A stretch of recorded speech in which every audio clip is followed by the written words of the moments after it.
Thank you. There we go. First of all, thank you for inviting me to come to make this presentation. And as Cameron said, Tim's dad and I were college roommates and classmates, and we were at each other's weddings. And so my wife and I were celebrating our 50th anniversary in August, and coincidentally, Tim's dad, parents were coming out to visit him on that same weekend, so we were back together in August. I'm here going to talk to you today about our Malawi water project up in Estonia. But before I do that, I'd like to just emphasize or tell you a little bit additional information. Our clubs in the Thurston County area, there's 9 of us, and we're now formed a water committee, and we're working collectively on a single project each time as we go. We have 3 or 4 projects going right now. We're working with the St. Martin's University, Engineers Without Borders, Rotary group, and we'll be happy to engage your club in any way you'd like to be a part of. And the projects, because it works a lot better to work together on these international projects. My wife and I have been to Malawi 6 times, and we just came back from Papua New Guinea, where I served for 5 years as the vice chair of WASRAG, Water and Sanitation Rotarian Action Group. I'm helping the Lewis County clubs start a major water project down in Papua New Guinea. And so we went and did the needs assessment. They're going to be dealing with 35 schools, so your club is interested in education and water and sanitation. It'd be a perfect job, a perfect project to get involved in, and I'd be happy to share information later about that, because we're in the process of writing about a 50-page report, and we'll have it done next week. And so it's just a wonderful project, wonderful experiences. This particular project, at Estonia, these pictures, I have a lot of slides, so I'm going to go through some of them very rapidly and then slow down some of them to give you a little bit more background. The Estonia project serves 10 villages, currently 15,000 people, has capacity to serve 30,000 people, serves a rural hospital, a rural university, an economic center, and the nearest town of any size is Pazuzu, which is a 2.5-hour drive away. And so it's out way up the northern highlands of northern Malawi. I got involved just by virtue of people, Rotarians from Troya, who were helping to start the university up there, and then folks from the Tacoma area, Ken and Sylvia Gentili, some of you may know. Some of you may know Mary Louise Peterson, who was involved in some schools here in this area. She's been the volunteer registrar at that rural university. So there's a whole group of people from the Tacoma area, as well as our clubs involved in this, and a total of 50 clubs over basically the last 8 to 10 years. We've raised and spent $800,000 on this project. $800,000 of Rotary money, either club money, donor money, or matching grant monies from TRF. 10 matching grants. I wrote all 10 of the matching grant projects, so I've been the point person on the ground. And then also, I have 40 years of environmental water engineering, did a lot of work in Tacoma with Ted Coates and such as folks for many years. My daughter and my son-in-law both work for Tacoma Utilities right now, so Tacoma is close to my heart. Anyway, this is where Malawi is at, just south of Tanzania, and it's a long, narrow country. Their theme is the warm heart of Africa. The project, we were over there in September 2011 to turn the system over to them, because we wanted to turn it over before we weren't quite done, but we wanted them to start taking charge and responsibility for running the system, because we did a whole bunch of different things. Every single tap in the system is metered. So, and this has never happened before. They never paid for water before, so every single tap is metered, and I can go into some of that. And we're sending a person from our club over in 2 weeks to spend 6 weeks over there to work on continuing mentoring of the management system of the utility program. And even though I'm going to be talking about water, we also did sanitation. We spent about $25,000 on the school education program, health education, both in the community as well as in the schools. We're clearly into disease prevention. We're clearly into child maternal health care. We're clearly into microfinance. So we're doing 5 of the 6 areas of focus. And then 1 month before I got over there a year ago, 9 people were killed in the local community due to the uprising with the government. The president decided he wanted to be dictator for a while, did some things that weren't very popular to the public, had problems go on. He died in office, is a blessing. The lady that took over as vice president is now turning the country back to where it should be, and it's a long story. Anyway, so here's Malawi. This is outside of, behind the house that we stayed in up on the plateau. That's Lake Malawi down there.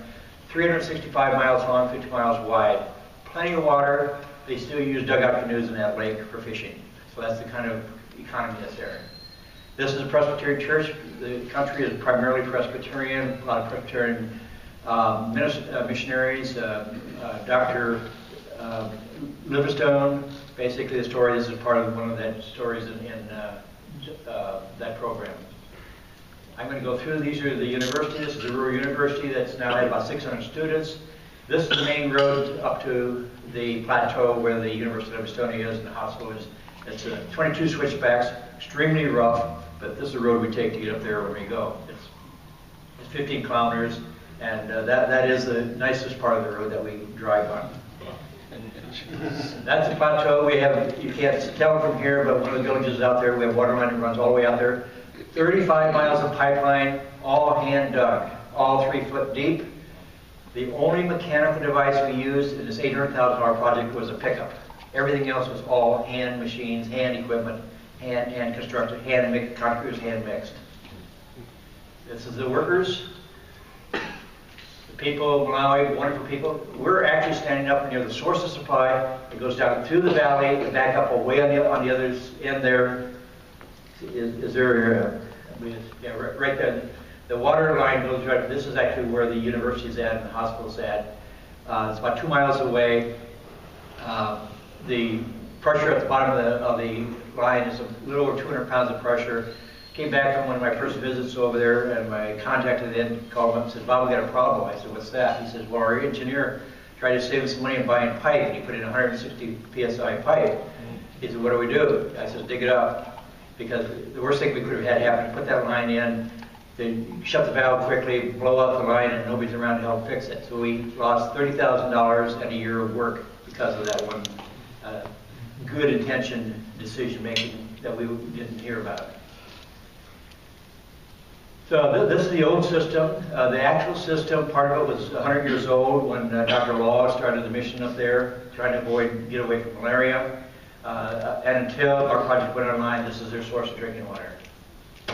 This is why I got involved, because that got washed away. The Rotary, Centralia Rotary Club, who was working with the university, who was trying to bring students into the university, and they had no water one day. They couldn't figure out why. Here, the water line had washed out. It's open channel flow up there. They put this temporary fix in there. That temporary fix is still there, being used by the hospital because they didn't want to be a part of the community system because they didn't trust the villagers to do a good job of managing the system. So they're still relying on this water system. We have a brand new system, completely replaced everything. That's on the right hand side. Oops, here. There we go. This is our line. This is the old line. That's the old system. Old system. That's part of the old system. You can see the open channel flow. At the top of where the water line, we have 2 springs up in the mountains or in hillsides. We tap those, and you'll see something in a second. Goes down, drops over the edge of the cliff and down into that valley that I showed you earlier. So 10 villages, 15,000 people plus, $800,000. It's changed the whole community up there because women used to have to get up in the dry season at 3 o'clock in the morning to go down, walk about 2 kilometers down to the bottom of the hill, wait in line to dip water out of this very low, slow running stream, and then go back for the day's work. Now water comes to each of the center of the villages, each of the 10 villages, and you have kiosks and they pay for it at that point. This is my hero. This is a Presbyterian missionary from North Carolina, a geologist by training. He and his wife lived there 20 years. She's from California, a Peace Corps volunteer, former one. Jim McGill. I talk to him once every 2-3 weeks by phone. He's the guy that keeps me sane on my end, keeping things going forward. There I am with the person with the driving motorcycle. His nickname is Tablespoon. And I don't know the whole story about him behind his name, but he's actually in charge of community development. Just a wonderful person helping make things move forward. This is when I was there. We were there visiting to turn the system over. That's the water system. 35 miles of pipeline throughout that system. Funding is tied to 50 Rotary clubs in the UK and Scotland area, as well as throughout. There's a group in the Dallas, Texas area and our Olympia are the primary sponsors and did most of the fundraising and most of the work. That's my board of directors, the chiefs, sub-chiefs, and sub-sub-chiefs. Each time I go over there, I bring 80 neckties with me. None of us wear neckties anymore. They still wear them. That's their mode of dress when they go to church, funerals, and important meetings. And so I would give them our neckties, which I was happy to get rid of. They were happy to receive. There's the intake structure, not the intake structure, the sedimentation basin. It's the only treatment we use on the water at the present time. Those are intake structures. On the left is the old line, the old open channel. On the right is the two systems. I got through that one trip, but I said, what are two pipes doing in the ditch? We only put in one pipe. Well, this is when the hospital at the last minute decided, no, we don't want to be a part of your system. We don't trust the villagers to lead the system properly and take care of it properly. We're going to put our own new system in. Oh, by the way, we're going to use your ditch. So they put their pipes in our ditch. I said, great, now we have duplicate systems. That's fine. So this is how they get crushed rock. The ladies sit down all day long cracking rock with a hammer. That's how they do it over there. Some students. This is the most difficult crossing we had. The most difficult because the hill comes down the hillside, goes across. Those are 800-pound pieces of pipe. I said, how'd you carry it? They said, slowly. The problem was they didn't properly anchor it. We had some leaks, so we had to put in some new thrust blocking after the fact, but we got it done, and it works well now. This is one of my favorite pictures. Over in Malawi, the program is the women do the heavy lifting, the men do the heavy thinking. So these ladies carry the cement and the blocks up to the headworks 2 miles away, everything on their head, just like we see it here. That's the way the digging went. We would hire day laborers to do the difficult digging, but all the straight digging was done by grandmas, grandpas, parents, women with kids on their back. They did all the digging. There's a 2 mile stretch from the headworks to the main part of the system. What they did is they divided it into tenths. And so each of the 10 villages had 1/10 of the 2 mile stretch that they had digged, because this got the water from the source to the kind of the primary plateau where then we spread out to the various villages. And so they each had to do 1/10 of it. Now keep in mind, they were digging it 6 years before someone got water. So this is where the trust in Rotary came in. And we were going over there because I just started. We just started working the project. We had the design. We had no idea whether we were going to have enough, when the money would come, how it would come. We just kept working the problem. A couple times I went over there, and right when the economy went south here, they were getting nervous. Are you going to keep coming? Because some of the villages had water, and the other villages did not yet have water. And I said to them, I promise you, I will do everything in my power to continue to raise money to complete this project if you continue to also have faith in us to do the project together. So they continued to dig, we continued to raise money, and the project is now complete. The village closest to the headworks was the last one to get water service because they're on a spur. Why was that? Because they were lazy. They were least dependable on digging their 1/10 of the ditch. And so basically the community as a whole said, you can get water last. And so that's part of their own management process. Intake structure. This is my Tanzanian engineer. This is my hero, Jim McGill. Myself right there on one of our visits. This is part of, there's a typical tank that we have up on the plateau. And a structure of building these aren't sun-baked bricks, these are regular baked bricks, and then the tank up above. Everything, the entire system flows by gravity. There's not a single moving mechanical unit in there except the flow of the meter, water meter, determining how much water is being used. You can see the water line going past this small encampment. This is one of the villages right near.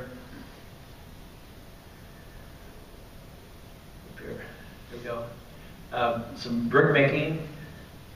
This is in the hospital. The Scottish Presbyterian Church is a very strong supporter of the hospital there, so they do a lot of the fund support for the hospital. Getting more women carrying. Interesting part. the whole educational process goes on. You know, Tacoma has water in the Green River watershed. When I first started working with Tacoma Water, not non-filtered, but a reverted old watershed. They now filter the water. Evolution of the whole treatment issue here, same kind of evolution is going on there. This system that's in here, I also work with Holden Village up in Lake Chelan. Some of you may be aware of that. The system we have at Holden Village is very like the system we have here. Everything's by gravity. The watershed is our treatment system. It's a remote watershed, except people started to log in the watershed after we started making things happen up in that area. All of a sudden they woke up, and we put them through a 3-day workshop on watershed management. So they themselves said, you know, we're screwing up our own watershed. So we purchased the 12,000 saplings, Coke and scones, because that's basically what part of their culture is. They like, when they go to something, they want Coke and a scone, and then they'll walk for miles to get to the meeting. And so here they are planting the watershed, 12,000 saplings, and then they set up now a whole set of rules and very strong penalties if anybody goes in and violates those rules. Part of the, in this case, hand washing is going on, and then some composting toilets were part of the system. Here's the water meter. Here's this gentleman. This is my second hero right here. He gave up his chiefdom to become our head of our water committee. For 8 years, he basically drove that committee, kept them on focus, worked with the chiefs of the individual villages, made sure they did their share, and basically continued to work the process. What he's holding in his hands are plastic tokens, because what we have is ladies at these places that open up the water taps from 6 in the morning to 10 o'clock, from 12 to 1, and from 4 to 6. Otherwise, it's locked. Otherwise, people just come and use water in them because they're not used to paying for water used to government in that kind of way. And so the ladies stand there with a ledger book, and they pay 2 kwaches per 20 liters of water. That's about a penny. You say, well, that's not very much. That's more than you pay for your water to go on a per gallon basis. And so here they are. They make $1 a day, the family does, and they're paying for their water. But it's delivered to the middle of the village, and it's clean, and it's safe, and it's there when they need it, even in the dry spell. And so what those tokens are is someone comes around to the village, sells tokens rather than using cash. So therefore, we get into the issue of cash management issues. My favorite picture. Ted Coates will appreciate this. See that bottle of water right there? What they paid for that bottle of water in Malawi, for that clean, safe drinking water, is the same cost now of filling all these buckets of water with clean water under our system. It's all about distribution, all about quantities. So when we were there, they did a drama show about why people should pay for the water versus go to the witch doctor to cure their water ills, or go to the hospital to cure their water ills. They pay a lot more money than if they just pay those 2 kwaches for water and get free or good quality drinking water in the middle of the village. So this is a celebration. We're returning and toasting to the Mizuzu Rotary Club, which is a club of about 20 people in Mizuzu. And they're the host club. That's Dr. McKinweir, a medical doctor, former member of the parliament, and has a house up in Livistonia. He was our key person who made this whole thing work politically. Those are the trade. The lady in here, this is Jenny Kirk from Centralia. Her and her husband, he was the president of Centralia Community College. They're the ones who got the university going, and they worked 6 years, spent 6 months of their life for 6 years over there helping start up the university, and they're the ones who got me involved in the water project. Jim McGill getting a Paul Harris Award. This is some of you may know, you should know her. That's Rose Bowman. She is the president-elect, district governor-elect for District 502. She's also the treasurer from Lewis County. That's her and her husband. They were part of this project, and they were there with us when we were over there. And then that's my wife right there, and then Henry and Jenny Kirk. So this is, again, more pictures of the dedication in the system, more pictures of the latrine systems. This is a double cup system. Again, Ted, I appreciate this here. The part of the health education on this one is, whoops. Let's see here. Well, anyway, The idea is to break the cycle of bacterial contamination. So you use one cup to dip out of the clean water in your bucket in your house and pour it into the other cup and you drink that. So you're breaking the health cycle on that. These are just celebrations and people thanking Rotary for what they did. Again, my board of directors, older couples. The person right back there is one of the major chiefs. There are 3 major chiefs in that area that we are working in. And so this was a big day of celebration for everybody. This is one of the bathing and toilet areas. We're working with that on education, upgrade those. There again, tablespoons showing one of the kiosks with the water system. As you can see, this is our logo, Rotary logo, and this is their logo, the Water Committee's logo. Again, describing how it works. This is one of the grandmothers who again, from her heart, thanked Rotary for coming and keep helping them so they didn't have to walk so far to get water. When you go through it, there's one of the roads that's part of the system, pointing out where the water lines go, trees, dancing, celebrating, the Kirks. This is a drama that they went through explaining to the villages why it's important to pay for water and have a good system. And I was made chief of one of the Malawi tribes. I now have my own bow and arrows, and a killer club. In case you guys get out of line here, I'll bring it next time. So again, that's the project, and a wonderful project, and I have all kinds of stuff I could share with your group on this project, on the Rumba Island project, which is a 86-acre island with 8,000 people living on it, and no water or sanitation facilities. We're starting up this next week the water treatment system on the island, so in Lake Victoria, and then working on the sanitation issue. Our group is also going to start one in Guatemala because we want it closer so our people can go visit it. And then like I mentioned, I just came back from the Papua New Guinea one to help out the Lewis County clubs. And so I'll be happy to work with you and be happy to answer any questions you might have right now.